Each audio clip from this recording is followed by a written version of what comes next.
Afternoon everyone.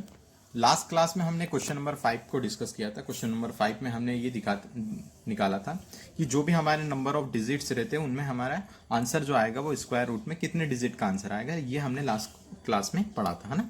अब हम question number 6 को डिस्कस करने वाले। क्वेश्चन नंबर 6 में ये है, find the square root of the number by the short method. हमें क्या करना है कि शॉर्ट मेथड से स्क्वायर रूट को फाइंड आउट करना है ना। पहला वाला क्वेश्चन क्या है हमारे पास, 529 का हमें स्क्वायर रूट फाइंड आउट करना है कि शॉर्ट मेथड से हमें निकालना है कि स्क्वायर रूट 529 का क्या होगा, है ना। तो ये थोड़ा मैंने इसलिए लिख लिया है ताकि अपना वीडियो लेंदी ना बने, ठीक है। तो 529 का हम शॉर्ट मेथड से कैसे निकालेंगे उस चीज़ को हम सीखेंगे।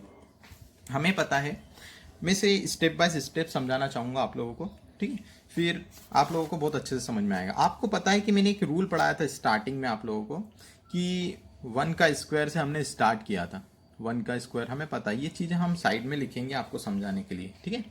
हमें पता है कि 1 का स्क्वायर 1 होता है, 2 का स्क्वायर 4 होता है, 3 का स्क्वायर 9 होता है, 4 का स्क्वायर 16 होता है, 5 का स्क्वायर 25 होता है, ठीक है, और 6 का स्क्वायर 36 होता है, 7 का स्क्वायर 49 होता है, 8 का स्क्वायर 64 होता है, ठीक है, 9 का स्क्वायर 81 होता है और 10 का स्क्वायर 100 होता है।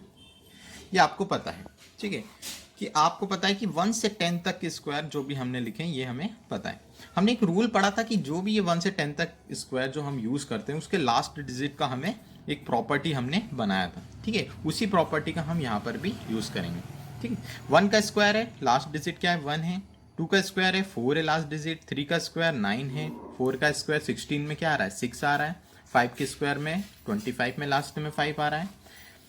36, 6 का स्क्वायर 36 लास्ट डिजिट 6। 7 का स्क्वायर 49 लास्ट डिजिट 9। 8 का स्क्वायर 64 लास्ट डिजिट 4 और 1 और 0, है ना। तो हमने कंक्लूजन निकाला था, हम इन्हीं चीज को यूज करके यहाँ पर इस शॉर्ट मेथड में अप्लाई करेंगे, ठीक है। अब हमारे पास क्वेश्चन में क्या दे रखा है कि 529 है। 529 का सबसे पहले हम देखेंगे लास्ट डिजिट, है ना। अभी आपको क्या करना है, ये जो 1 से लगाकर जो 10 तक का जो स्क्वायर है इसमें हमें लास्ट नंबर चूज करना है कि जो लास्ट नंबर जो 9 है वो किस किस डिजिट में आ रहा है, ठीक है, किस किस नंबर के स्क्वायर रूट में वो आ रहा है। जैसे 529 लास्ट डिजिट क्या है, 9 है, तो 9 किस किस के स्क्वायर रूट में आ रहा है, तो एक 3 के स्क्वायर में आता है लास्ट में 9 और एक 7 के स्क्वायर में भी लास्ट में 9 आता है, ठीक है।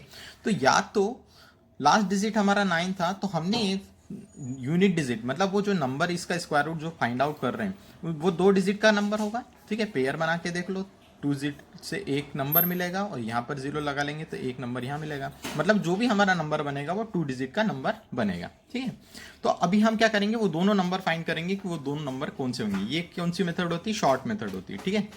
चलो, तो यूनिट डिजिट हम फाइंड आउट कर रहे हैं। So the unit digit of the square root में भी क्या क्या हो सकती है, किस किस के स्क्वायर में आ रहा था लास्ट में 9, एक तो 3 के स्क्वायर में आ रहा था और एक 7 के स्क्वायर में आ रहा था। तो यूनिट डिजिट कौन कौन सी हो सकती है, या तो वो 3 हो सकती है या तो वो 7 हो सकती है ना।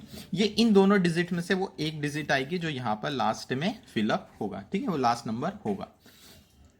अब हम बात करते हैं लेफ्ट। अब हम क्या करते हैं, शॉर्ट मेथड में पहले लास्ट वाली डिजिट का यहाँ से चेक कर लेते हैं कि किस में आ रहा है और फिर जो लास्ट की जो 2 डिजिट है उस नंबर को हम छोड़ देते हैं, है ना।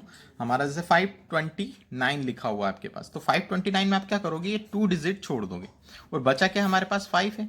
तो इस 5 के अकॉर्डिंग हमें क्वेश्चन को सॉल्व करना। अब ये जो 5 है, अब हमें ये पता करना है कि 5 किसके पास में आता है, ठीक है, किसके स्क्वायर के पास में आता है। अभी हमने क्या लिखा, आपसे बोला था कि left the 2 digit from the right, हमने राइट से 2 डिजिट को छोड़ा और नंबर जो हमारा बना था वो क्या है, 5 है। अभी यहाँ पर एक डिजिट का है ना, अगर यहाँ पर 4 डिजिट के भी नंबर होता तो भी हम उस डिजिट से फिर कंपेयर करते हैं। अब आपको पता है कि जो 5 जो नंबर है वो किसके स्क्वायर के पास आता है। देखो, 1 से स्टार्ट करा 1 आया, 2 के स्क्वायर क्या होता है 4 और 3 का स्क्वायर होता है 9, मतलब 4 और 9 के बीच में 5 आता है क्या हमारा, ठीक है। तो मतलब ये जो 5 है वो किस किस नंबर के बीच में आ रहा है, ये जो 5 है किस किस नंबर के बीच में आ रहा है, एक तो 2 के स्क्वायर के बीच में आ रहा है और एक 3 के स्क्वायर के बीच में आ रहा है, ठीक है। तो हमें ये देखना है कि वो जो 5 है या तो हमारा आंसर 5 आ जाए या तो 5 से छोटा है, तो हम उस चीज को लिखते हैं, ठीक है। 5 से छोटा आएगा या जिस नंबर के ज्यादा पास है उस नंबर को हम चूज करते हैं, ठीक है। तो 2 का स्क्वायर 4 होता है जो कि 5 से बहुत करीब में, तो 10th डिजिट क्या हो जाएगी हमारी 2 हो जाएगी, ठीक है। 10th डिजिट हमारे पास 2 मिल गई, मतलब हमने आगे का नंबर फाइंड आउट कर लिया कि आगे का नंबर हमारा क्या आएगा। हमने 10th ये जो 2 डिजिट हम फाइंड आउट कर रहे हैं उसमें आगे का नंबर हमने फाइंड आउट कर लिया कि वो आगे का नंबर क्या आएगा 2 आएगा, ठीक है। तो हमने हमारे पास पता चल गया कि 10 डिजिट 2 है, ठीक है। अब हमें एक रूल अप्लाई करना है कि रूल में क्या होता है कि ये जो भी आप नंबर निकालते हो उसमें हम क्या लगाएंगे, ये फॉर्मूला लगाएंगे, क्या लगाएंगे, n इंटू एन प्लस 1 का फॉर्मूला हमें लगाना है। अब इसमें आप पूछोगे कि n क्या है, तो n जो हमारा होता है वही हमारा क्या होता है 10 डिजिट वाला नंबर होता है, ठीक है। तो 10 डिजिट का नंबर होता है तो n की जगह पे हमने क्या लिख दिया 2, 2 इंटू 2 प्लस 1 क्या होता है 3 होता है, लिख दिया मैंने। चलो 2 और 3 क्या आ रहा है आंसर 6 आ रहा है। अब जरा सुनना, अब बहुत मेन चीज है ना, कंसेप्ट है कि ये जो नंबर आ रहा है आपका, ये नंबर और जो आपने जो नंबर चूज करा था, कौन सा चूज करा था 5 जो चूज करा था, ठीक है। इन दोनों नंबर्स को हमें कंपेयर करना है, इन दोनों नंबर्स को अब हमें कंपेयर करना है, ठीक है।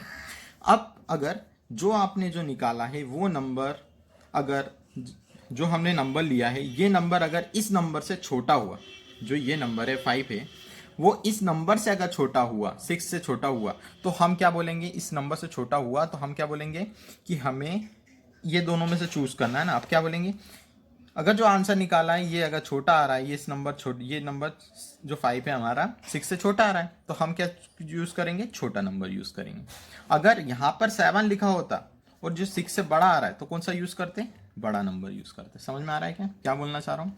जो भी आपका नंबर जो रिमाइंडर में जो बच रहा था 05 जो है, अगर ये जो नंबर है अगर इस नंबर से छोटा है तो छोटा नंबर यूज करेंगे, और इस नंबर से अगर बड़ा आ रहा है ये नंबर तो यहाँ पर भी बड़ा यूज कर लेंगे, ठीक है। अगर इन केस में अगर यहाँ 6 है और यहाँ भी 6 आ जाता, दोनों बराबर हो जाता, तो भी हम क्या यूज करते, बड़ा नंबर यूज करते, ठीक है। एक चीज आपको ये याद रखना है कि जो भी आप आंसर निकाल रहे हो, जो भी आपने ये फॉर्मूला अप्लाई करके जो आंसर निकाला है, ये नंबर अगर इस नंबर से, अगर यहाँ पर जो हमने नंबर लिया है जो जिससे हम कंपेयर कर रहे हैं, ये नंबर अगर इस नंबर से छोटा है तो छोटा नंबर लेंगे, ये नंबर अगर इस नंबर से बड़ा है तो बड़ा नंबर लेंगे, और अगर ये नंबर इस नंबर के इक्वल है तो भी हम बड़ा नंबर लेंगे। तो हमें पता चल गया कि पीछे का डिजिट तो हमने आगे का डिजिट तो हमने निकाल दिया था कि 2 आया था, आगे का डिजिट क्या आया था 2 आया था हमारा।